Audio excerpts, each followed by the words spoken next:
Hello बच्चों, आप सभी का हमारे चैनल में मोस्ट वेलकम। आज देखिए क्या है कि प्रश्नावली 2.2 का यानी कि क्वेश्चन नंबर 1 का पार्ट 6 यानी बताने जा रहे हैं, ठीक है ना। और जो है लेटेस्ट वाली जो न्यू एनसीईआरटी वाली बुक है उसी से करा रहे हैं सारे क्वेश्चन। चलिए देखते हैं इसमें क्या है। क्वेश्चन में क्या पूछा गया है कि द्विघात बहुपद बताना है, यानी द्विघात बहुपद दिया हुआ है, ठीक है ना। निम्न द्विघात बहुपदों के शून्य ज्ञात करना है। क्या ज्ञात करना है? शून्य ज्ञात करना है।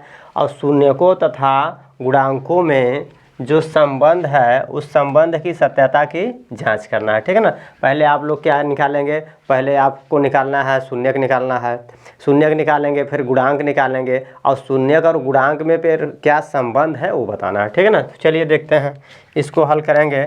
जब इसमें हल करेंगे तो क्या करना है इसको,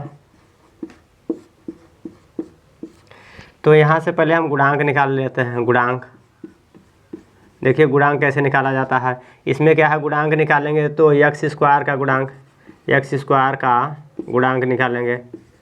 अलग अलग सबका गुणांक निकालना है। एक्स स्क्वायर का गुणांक, एक्स का गुणांक, फिर अचर पद का गुणांक निकालेंगे। अचर पद, अचर पद, ठीक है ना। अब देखिए क्या है, गुणांक में एक्स स्क्वायर का गुणांक कितना है? एक्स स्क्वायर के साथ किसका गुणा है बताइए? एक्स स्क्वायर जो है एक्स स्क्वायर के साथ 3 का गुणा है तो 3 आ जाएगा। एक्स का गुणांक क्या है? एक्स के साथ देखिए माइनस है, तो जाहिर सी बात है एक्स में -1 का गुणा है। कितने का? -1 का। तो एक्स का गुणांक -1। अचर पद कितना है? अचर पद आपका -4 है। -4 चिन्ह के साथ लिया जाता है, ठीक है ना। गुणांक में जो चिन्ह के साथ ही लिया जाता है गुणांक उसका सॉरी। अब यानी गुणांक हो गया। अब हम शून्यक निकालेंगे। क्या निकालना है? शून्यक। तो देखिए शून्यक ज्ञात करेंगे। शून्यक ज्ञात करना है हमको। अब शून्यक निकालेंगे तो आपका जो है द्विघात बहुपद क्या है? 3x स्क्वायर -x -4 है। तो अब इसमें क्या करना है, आपको ये पता होगा कि ax स्क्वायर प्लस के bx प्लस के c इसी के रूप का द्विघात बहुपद होता है। तब आप इससे देखिए तुलना कराएंगे तो यानी c वाले पद का इसमें मल्टीप्लाई किया जाता है। c वाले पद का इसमें x स्क्वायर वाले में गुणा करेंगे तो c यहाँ पे 4 है, तो 4 का इसमें गुणा करेंगे तो क्या आएगा बताइए? 4 का इसमें 3 में गुणा करेंगे यानी 4 तिहाई 12 आएगा। कितना? 12। और इसमें देखिए एक्स स्क्वायर है, इसमें कुछ नहीं है तो यानी एक्स स्क्वायर आएगा। इसका माइनस है, इसका प्लस है। माइनस का प्लस में जब गुणा करते हैं तो माइनस आता है। अब इसको 2 पार्ट में ब्रेक करेंगे। 2 पार्ट में ऐसे तोड़िए कि जोड़ने घटाने पे ये बीच वाला आ जाए और उन दोनों को आपस में गुणा करें तो ये आ जाए, ठीक है ना। तो बस चलिए इसको तोड़िए। तो तोड़ेंगे तो 4 और 3 में टूटेगा। 4x और 3x ले लीजिए, ठीक है ना। घटाने पर देखिए क्या है, माइनस आना चाहिए, तो इसको आप माइनस ले लीजिए, इसको प्लस ले लीजिए। अब देखिए 3x घटाएंगे 4x में से तो -x आएगा। और आपस में जब गुणा करेंगे 4 तिहाई 12 आ जाएगा। x का x में करेंगे x स्क्वायर आ जाएगा, और माइनस का प्लस में करेंगे तो माइनस आ जाएगा। इसका मतलब जोड़ने घटाने पे सही आया है -x, और गुणा करने पे सही आ रहा है, इसका मतलब ये सही है।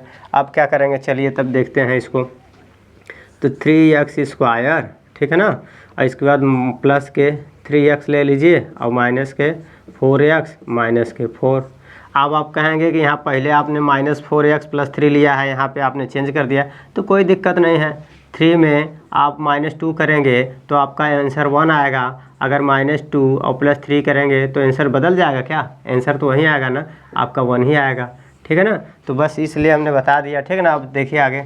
तो इसमें क्या करेंगे, अब 2 पद को एक साथ लेके उसमें से कुछ जो है उभयनिष्ठ जो है या कॉमन है उसको बाहर कर लेंगे। तो करिए। 3 यहाँ है, 3 यहाँ है, x इसमें है, x इसमें है, तो 3x बाहर कर लीजिए दोनों में से। जब 3x बाहर करेंगे तो x आ जाएगा और प्लस के 1 आ जाएगा। यहाँ से क्या बाहर करेंगे? माइनस देखिए दोनों में है तो दोनों में से माइनस बाहर कर लीजिए। 4 दोनों में है तो 4 बाहर कर लीजिए, बचेगा क्या? x। और यहाँ से जब 4 कॉमन कर लेंगे तो बचेगा +1, ठीक है। यहाँ तक समझ में आया कि नहीं बताइए? नहीं समझ में आया तो प्लीज़ कमेंट करेंगे, तब तो आप लोग को बताएंगे। अब देखिए इन दोनों, ये पद एक है और ये दूसरा पद है। इन दोनों पदों में ये यानी कि x + 1 कॉमन है, तो इसको बाहर कर लीजिए। x + 1 को जब कॉमन करेंगे तो दूसरे कोष्टक में बचेगा आपका 3x और -4, ये बच जाएगा, ठीक है सॉरी। अब हम अभी तक हमको शून्यक निकालना है, तो शून्यक निकालने के लिए ये जो आपका आ गया है यानी कि कोष्टक में पद आए हैं इसको इक्वल टू क्या कर देंगे 0। जब 0 करेंगे तो आपका आ जाएगा x प्लस के 1 इक्वल टू 0 और दूसरा क्या आ जाएगा 3x माइनस के 4 इक्वल टू 0 आ जाएगा। यहाँ तक बताइए समझ में आया। अब क्या करेंगे तो यहाँ पे ये करना होगा आपको कि x प्लस 1 है तो x प्लस के 1 इक्वल टू 0 है, तो क्या करेंगे इधर 1 है प्लस है तो उधर जाएगा, पक्षांतर करेंगे तो माइनस हो जाएगा, x बराबर के -1। ये आपका एक मान आ गया। दूसरा निकालेंगे तो तो 3x माइनस के 4 इक्वल टू 0।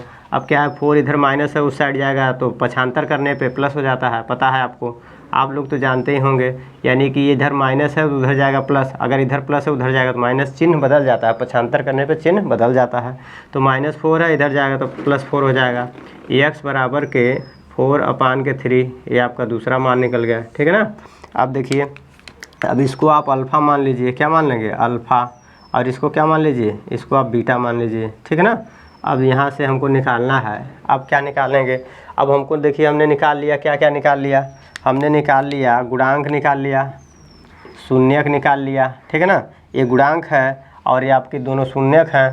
तो अब शून्यक और गुणांक में कह रहे हैं कि सत्यता की जांच करना है कि हमारा सही है कि नहीं है। तो सत्यता की जांच करेंगे। अब क्या है, जांच करना है सत्यता की जांच। अब जांच कर लीजिए, सत्यता की जांच करेंगे तो देखिए कैसे किया जाता है सत्यता की जांच। इसमें क्या करेंगे कि सत्यता की जांच करने के लिए माफ़ करने से आइए, सत्यता की जब जांच करेंगे तो क्या करना होगा, सत्यता की जांच करना होगा तो इसके लिए सूत्र क्या होता है, नियम होता है कि मूलों का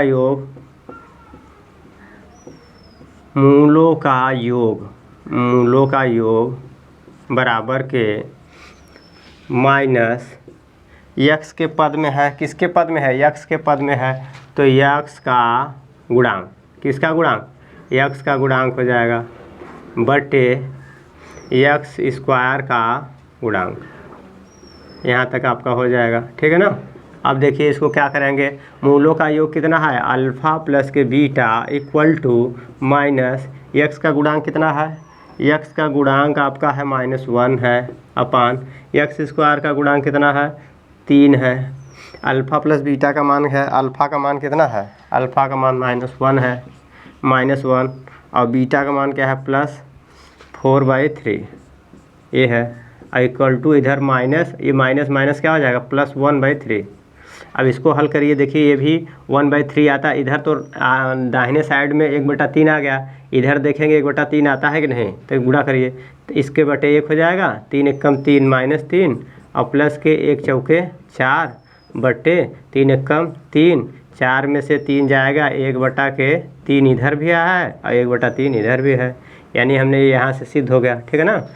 अब यहाँ से सिद्ध हो गया कि मूलों का योग, अभी निकालना है मूलों का गुणनफल। अब क्या निकालेंगे, मूलों का गुणनफल निकालेंगे। यहाँ तक देखिए क्या है, अब मूलों का गुणनफल निकालेंगे, मूलों का गुणनफल, जब मूलों का गुणनफल निकालते हैं तो इक्वल टू होता है अचर पद बटे क्या होता है x स्क्वायर का गुणांक।